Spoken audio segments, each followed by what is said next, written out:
Muy buenos días, un cordial saludo para todas y para todos los televidentes que en este momento nos están siguiendo por la señal del Congreso y señal institucional. Un agradecimiento muy grande para nuestro representante a la Cámara por Bogotá, el doctor Carlos Eduardo Guevara.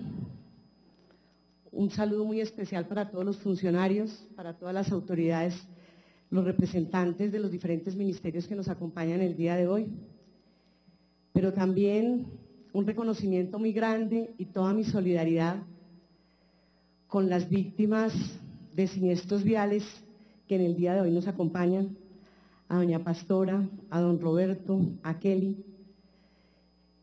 Y quiero empezar por decir que ojalá algún día tengamos la posibilidad en Colombia, al conmemorar este Día Mundial de Víctimas de Siniestros Viales, poder tener resultados más alentadores que los que cada año mostramos. Hace varios años he tenido la oportunidad de acompañar la conmemoración de este día, que es el próximo 16 de noviembre, y en buena hora esta audiencia pública convocada por el movimiento político Mira. Pero tristemente hoy tengo que empezar a hablar de un tema que ha sido tratado, que ha sido debatido, que ha sido muy polémico en el Congreso de la República.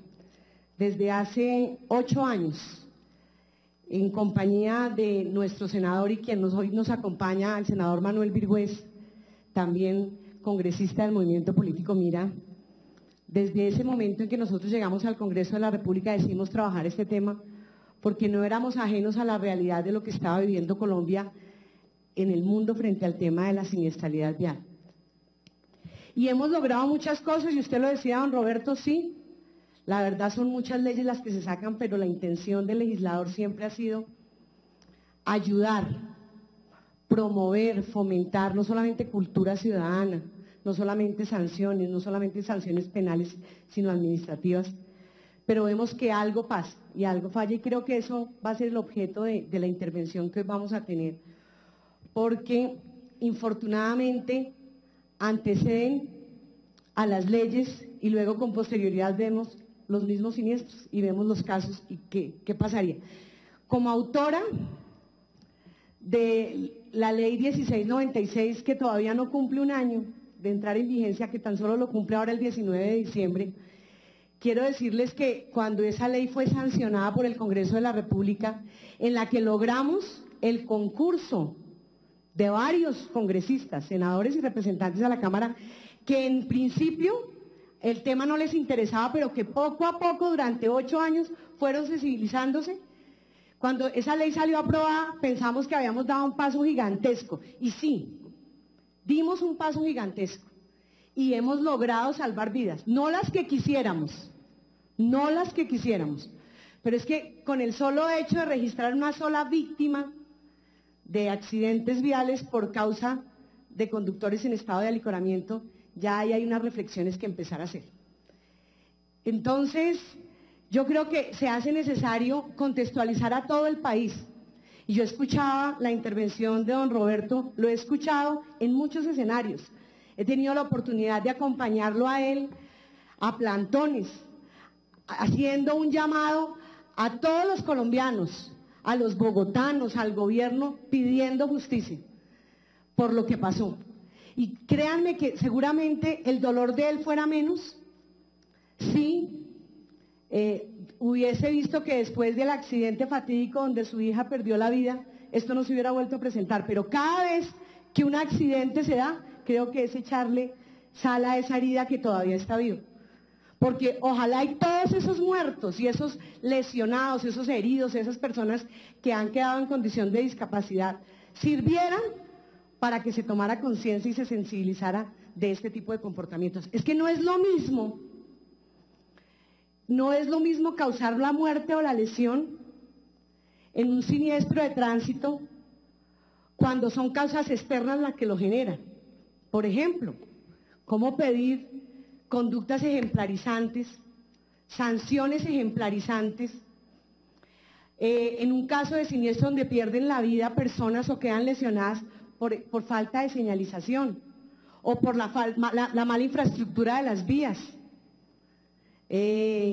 O por lo que nos comentaba aquí Kelly cuando nos hablaba de las llantas, fallas técnicas. Pues no podría uno, eso son cosas externas a la persona que no provocan el resultado porque ya no lo estaba buscando. No se puede decir exactamente lo mismo del conductor que voluntariamente toma la decisión de ingerir licor y luego ponerse frente a un volante. Ahí las cosas cambian, las condiciones son otras. Y entonces, años atrás, de pronto diríamos, bueno, es que el problema no era tan visible. Pero con todos los accidentes que hemos visto, las tragedias que a diario tenemos que ver, pues es increíble que la gente no tome conciencia. Entonces ahí uno se da cuenta que aquí hay problemas de cultura, que aquí hay problemas en la legislación, que este es un problema de salud pública. Y no en vano, y quiero decirlo, Colombia ocupa el vergonzoso 4º lugar en el continente, después de República Dominicana, de Estados Unidos y de Brasil, donde hay más muertos y lesionados por causa de conductores en estado de embriaguez. Es que el problema de conducir en estado de alicoramiento es un problema social, es un problema de salud pública, es un problema incluso económico, es un problema de cambio de costumbre y nosotros no hemos adquirido eso. Yo quisiera referirme solamente a números, que vistos como números o estadísticas fríamente, lo que demuestran es que tenemos que hacer una autorreflexión. Usted lo decía, pastora, y qué bueno que usted también como víctima llame la atención. Es que víctimas no son solamente los que pierden sus seres queridos o a los que les queda dentro de su familia o su entorno una persona limitada o con una discapacidad. Víctima también son los familiares de aquellos que irresponsablemente tomaron una decisión equivocada, que no pensaron en hacer las cosas. Ellos también son víctimas. Y tan solo el año pasado, en el año 2013, en Colombia hubo 393 muertos por causa de conductores en estado de alicoramiento. 393 muertos. Eso más o menos llevado a otras cifras, habla de 8.2 muertes a la semana. Una muerte por persona o una persona muerta al día por causa de conductores en estado de ebriedad. Y eso no debería estar pasando en nuestro país. Yo quiero hacerles a ustedes un recorrido por la legislación, porque tampoco puedo desconocer el esfuerzo que este legislativo hizo o ha hecho frente al tema de seguridad vial.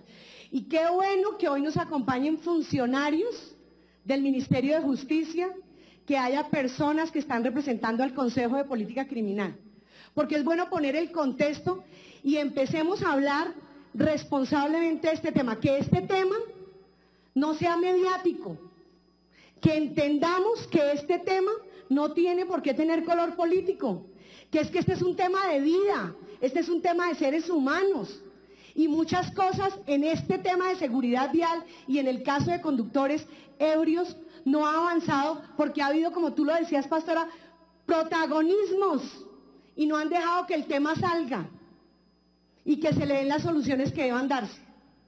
Y de pronto porque nos hemos sesgado y no hemos visto que pueden haber otras soluciones.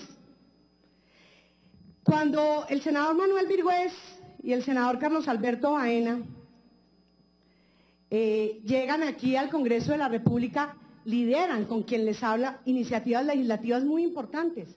La ley 1326 del año 2009 fue una iniciativa muy importante, pero nos quedamos cortos, porque en ese momento esa ley, a pesar de que logramos que se incluyera como una circunstancia de agravación punitiva, el hecho de que el conductor se fugara, de que estuviera en estado de alicoramiento, de que no tuviera licencia de conducción, escúchenme, que una circunstancia de agravación punitiva, o sea, que la pena fuera más gravosa para aquel que no tuviera la licencia de conducción y causara muerte o lesión al momento del accidente de tránsito, o aquellos conductores de servicio público que por no prestar el debido cuidado, la debida diligencia, causan muerte o lesiones masivas. hablemos del transporte escolar. Miren lo que está pasando, estoy hablando de la primera ley, ley 1326 del año 2009. Hoy, ¿cuál es la noticia? ¿Con qué nos estamos encontrando? El reciente caso de Aníbal Enrique Tapias, un joven de 24 años que en un carro diplomático atropelló a un joven de 20 años, dejó a 10 personas lesionadas. Este joven de 20 años perdió la vida. Y hoy, ¿cuál es la noticia? Fíjense que no es solamente conducir en el estado de ebriedad. Y fíjense que les estoy hablando de una ley que se presentó en el 2006, el proyecto, y fue realidad en el año 2009. Y hoy, ¿qué están denunciando? Que no solamente iba conduciendo en estado de alicoramiento, sino que además no portaba la licencia de conducción y que además no había SOAT, no tenía SOAT. O sea, la pregunta que uno hace es, pues la ley previó algo, pero ¿sirvió de algo? No. O sea, y eso es una ley que tenía sanciones penales. Y con todo eso no se logró el resultado, porque prueba de ello es que sigue conduciendo. O sea, una persona estaba al frente de un volante, generó un accidente de tránsito, causó muerte, dejó lesionados y no tenía licencia de conducción. El problema ya no es del legislativo, porque la ley está. Entonces, la pregunta es, ¿y dónde están las autoridades que deben controlar que quienes están frente a un volante no cometan este tipo de infracciones que la ley castiga de manera administrativa o de manera penal? Primera reflexión, porque podremos seguir sacando muchas leyes, pero si las autoridades no hacen lo propio, pues nada va a pasar. Y más adelante ustedes van a encontrar argumentación de esto que les estoy diciendo, porque les decía, yo fui la primera que celebré la ley 1696, porque esa ley tiene una historia y unos antecedentes muy grandes. Y es que el país, y casos como el de don Rodrigo Bastidas, el de Holman Cangrejo, hicieron que este Congreso, muchos de sus congresistas, se sensibilizaran y decidieran poner el tema en la agenda pública. Y decidieran hablar, y decidieran apoyar. Pero nos quedamos cortos con la 1696. Y en su momento se le hizo ver a todos los colombianos, en diciembre del año pasado, con la expedición de la ley 1696, que habíamos logrado grandes cosas frente al tema punitivo. Y le decían, el hoy ministro del Interior, en ese momento senador de la República, el doctor Juan Fernando Cristo, salió a los medios de comunicación a decir, vamos a sancionar a los conductores ebrios con sanciones administrativas muy fuertes, pero también les quiero contar a los colombianos que no van a tener el beneficio de excarcelación. Y eso no fue así.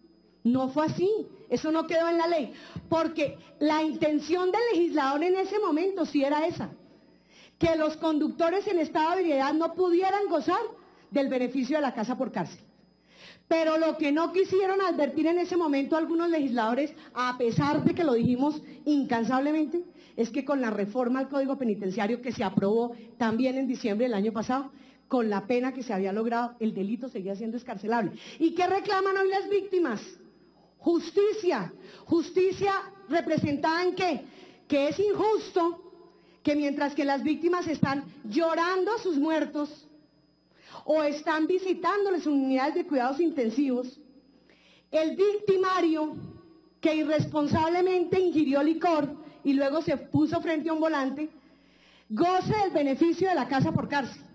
Y aquí también empiezan a darse una serie de debates grandísimos. Y por eso repito, qué bueno que el Consejo de Política Criminal hoy está acá.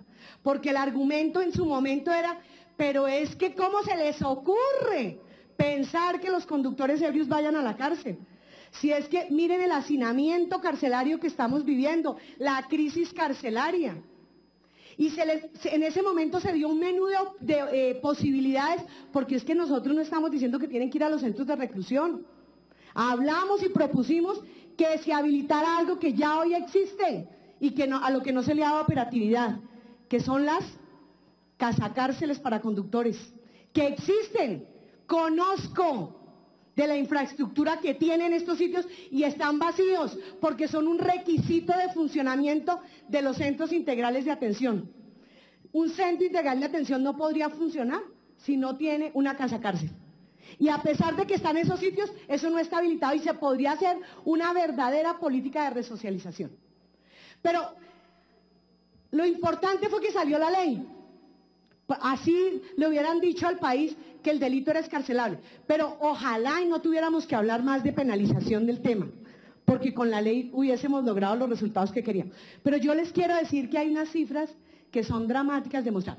Sí sirvió la 1696, claro que sí. Y yo cada vez que puedo digo, lo logramos, estamos salvando vidas. Haber reducido la siniestralidad vial en un 69%, pues eso es muy significativo. Muy, muy significativo.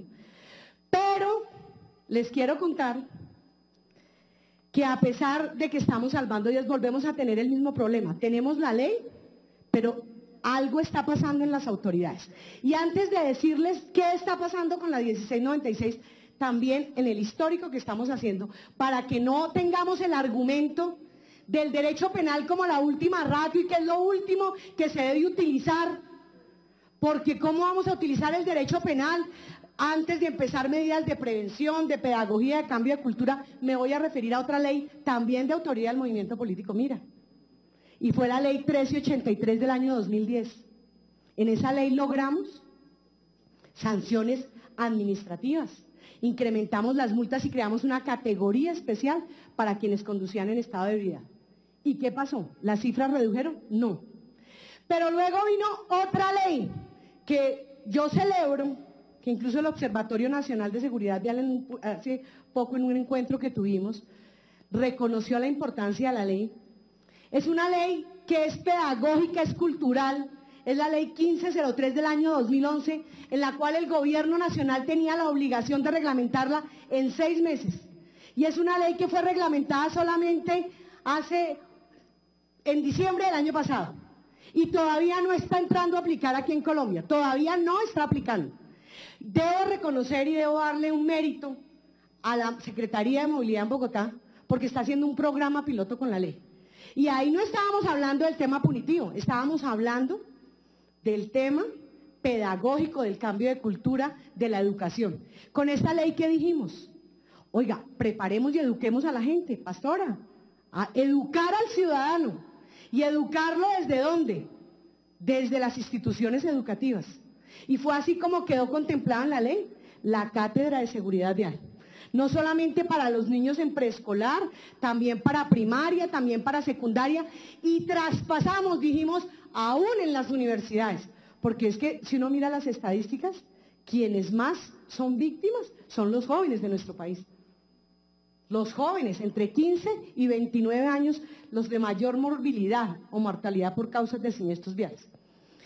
Y dijimos, pero que no sea una cátedra sobre señales de tránsito, que sea una cátedra sobre normas, comportamientos y conductas seguras en la vía, que garanticen que todos los que somos actores en la vía nos respetemos unos a los otros. Y pusimos en esa ley, en la ley 1503, la obligación de crear planes estratégicos de seguridad vial por parte de los establecimientos que expenden licores, de forma tal que sintieran la corresponsabilidad que tiene que haber con el tema.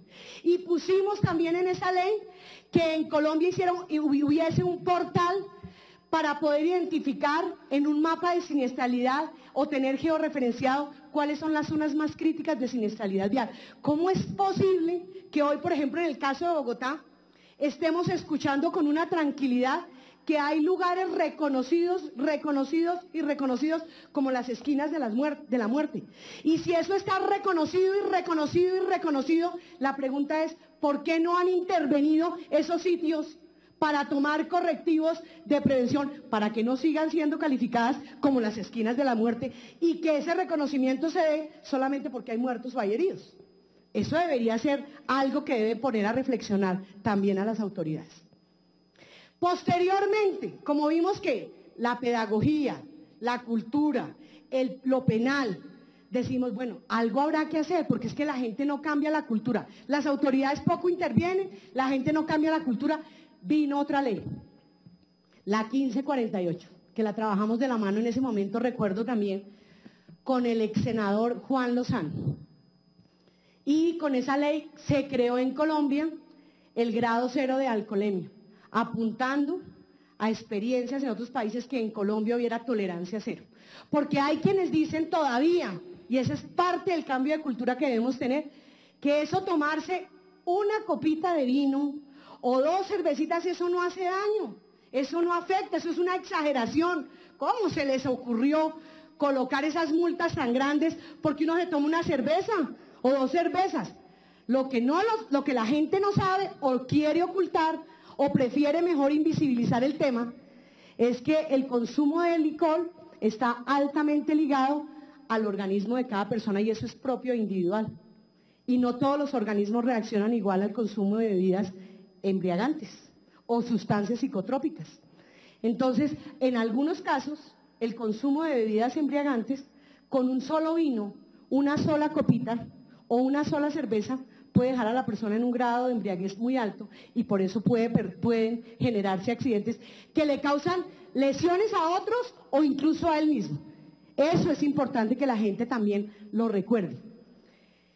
Y quiero aquí también decir que es que el conducir en estado de alicoramiento va ligado a otra causa de siniestralidad vial que nos mostraba el representante Carlos Eduardo Guevara y que muestra en las estadísticas también un crecimiento importante, que es causa de mortalidad y de heridos, es el exceso de velocidad.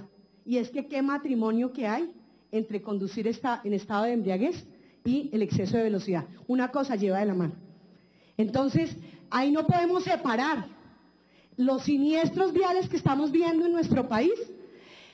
Primero, porque no hemos cambiado la cultura, porque creemos que ese tema de conducir embriagado, celebrarle al conductor, no, ojalá no lo pillen, ojalá no se deje pescar para que no le apliquen la ley. Ese es el argumento.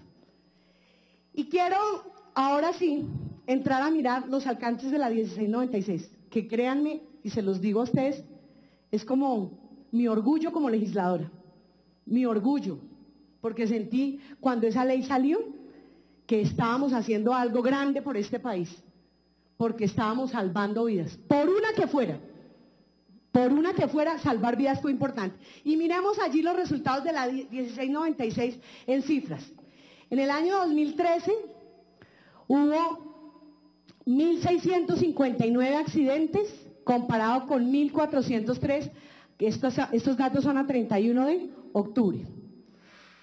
La reducción ha sido considerable en accidentes de tránsito. Muertos en el año 2013, 419 versus 341. El número de muertos ha sido considerable su reducción, pero miren, hay 341 muertos. En el tema de lesionados, en el año 2013, 2.133 versus 1.798, una reducción. Y aquí solamente estamos hablando de siniestros viales ocasionados por conductores en estado de alicoramiento. Miremos el tema que nos interesa, es el tema de las multas, las sanciones, que fue lo que generó tanto impacto en el mes de diciembre. ¿Y cuál es la gran preocupación? Y desde ya la advierto. Entramos a unos meses donde los picos de siniestralidad vial se pueden disparar. Está demostrado, es temporada de fin de año, es temporada de vacaciones. Ya lo vivimos en el último mes, lo que pasó. En el último mes se dispararon los accidentes de tránsito por conductores embriagados y los comparendos, porque vienen los puentes festivos y a la gente ya se le olvidó la ley. ¿Y sabe por qué se le olvidó la ley? Aquí está la respuesta. En lo que va corrido de la expedición de la ley 1696, se han impuesto 25.577 comparendos a conductores por estar en estado de ebriedad. Una buena cifra. 25.577. ¿Saben cuántos de esos comparendos han pagado los infractores? 392. Esos 25.577 conductores infractores de la ley por conducir en estado de ebriedad le deben al erario público 218.000 millones de pesos. ¿Y saben ustedes cuánto ha recaudado las autoridades de tránsito por este concepto? 1.300 millones de pesos. Pues de esta manera, viendo estos resultados, uno encuentra pues que la gente ya le perdió el temor incluso a las multas. Porque, pues sí, la gente el conductor ebrio es encontrado por el agente de tránsito. Le hacen la prueba de alcoholemia, lo multan, le inmovilizan el carro, le colocan el comparendo. ¿Qué hace? Va y paga la grúa, paga los patios, saca el vehículo y no paga el comparendo. Entonces, ¿de qué nos sirvió colocar multas que van desde 1.800.000 pesos hasta 29 millones de pesos? Dependiendo de la reincidencia y el grado de embriaguez, si cuando se tiene que hacer efectiva la multa, no hay un poder coercitivo para que lo haga. Y entonces lo que estamos haciendo acá con la 1696, tristemente, es incrementando las carteras morosas de los organismos de tránsito. Ahí no estamos haciendo nada. Entonces, nosotros podemos seguir sacando y sacando leyes. Y ya los infractores, los conductores ebrios, se deben estar burlando porque dicen, pues yo no pago. Y fíjese, a este señor que le dieron casa por cárcel, ya se fue. Ya se fue para la casa, está ya en su casa. Y si ya lo intentó una vez, ¿ustedes creen que no puede volver a salir a conducir sin licencia de conducción? Si ya está demostrado que no tenía licencia de conducción, ni SOR.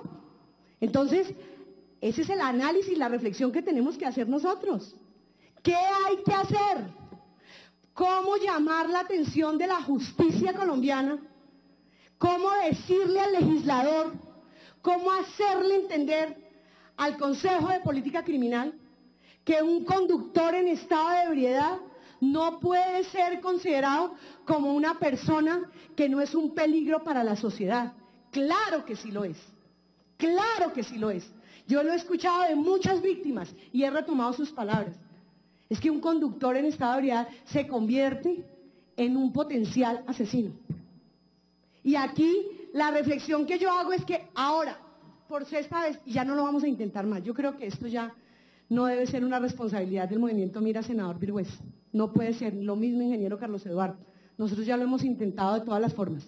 Por sexta vez, acaba de hundirse en el Congreso de la República el proyecto de ley que buscaba que aquellos conductores que en estado de ebriedad causaran la muerte o la lesión de una persona y que fueron cogidos en flagrancia, porque eso es la flagrancia más flagrancia, no pueden ocultar el delito, no tuvieran el beneficio de la casa por cárcel. Una vez más, lo acaban de hundir. Ese proyecto ya no va a ser una realidad. Pero lo que yo quiero decir acá es, ojalá este Congreso, en cabeza de otros, lidere la iniciativa y le dé propuestas a este país diferentes a estas. O miremos qué vamos a hacer con las autoridades, con los organismos de control.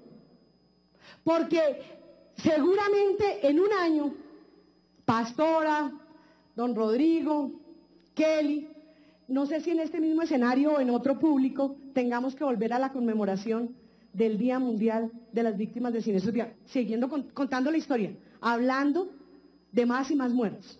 Algo tiene que pasar, hay una reflexión que hacer. Yo quiero terminar mi intervención y de nuevo agradeciéndole al representante Carlos Eduardo Guevara, diciéndole, hay mucho por hacer en el tema de seguridad vial. Este Congreso, en diciembre del año pasado, sacó adelante la ley que le daba vía libre a la Agencia Nacional de Víctimas, la Agencia Nacional de Seguridad Vial, en la cual las víctimas tienen mucha expectativa. Es una agencia que de entrada va a manejar cerca de 40.000 millones de pesos. No conocemos más datos, fue lo que nos dieron, no tenemos más datos. Al día de hoy, de oídas, por rumores, no está confirmado, se tienen por ahí 1 o 2 nombres que dicen que son los que van a manejar la agencia. Ojalá esta agencia funcione con el compromiso para lo cual se creó. Ojalá esos recursos no se inviertan en otras cosas. Ojalá esto no se vuelva simplemente una caja menor más para hacer de esos recursos que deberían invertirse muy bien en darle más herramientas, más dientes a los organismos de tránsito para que hagan más control. Ojalá esos recursos se inviertan, porque mi gran preocupación es que nos siguen llenando de promesas, seguimos haciendo leyes, seguimos escribiendo en las normas lo que nos gustaría que fuera con la responsabilidad de defender a los que tenemos que defender, pero el problema es que a la hora de materializar las cosas no lo podemos hacer. Aquí yo creo, representante Guevara, que este Congreso de la República tiene una responsabilidad muy grande. Nosotros, desde el movimiento político Mira, hemos dado una batalla en este tema de 8 años. Yo celebro que usted esté en la Comisión Sexta de la Cámara de Representantes, que es la comisión que tiene que ver con el tema de transporte. Pero le quiero decir a usted que hoy, públicamente digo, se necesita que haya voluntad política, y una voluntad política consensuada, una voluntad política sin distingo de colores, para en verdad quererle ayudar a las víctimas. Ya no más, cada vez que hay un accidente de tránsito, es salir a los medios de comunicación a darles las condolencias, a darles abrazos allá en el lugar de los hechos, y que el tema esté vigente por 3 o 4 días y después al olvido, porque lo que hacemos es llenar y llenar estadísticas. Muchos muertos, muchos lesionados, ha dejado un comportamiento irresponsable que ya no tiene excusa. A mí nadie me podrá convencer con el drama que yo he visto de las familias, que haya alguna justificación o haya algún tipo de excusa para que uno pueda decir, pobrecito ese conductor borracho, se tomó un traguito y se equivocó. Pero si esa equivocación costó la vida o dejó a alguna persona lesionada, debe responder por su comportamiento. Muchísimas gracias.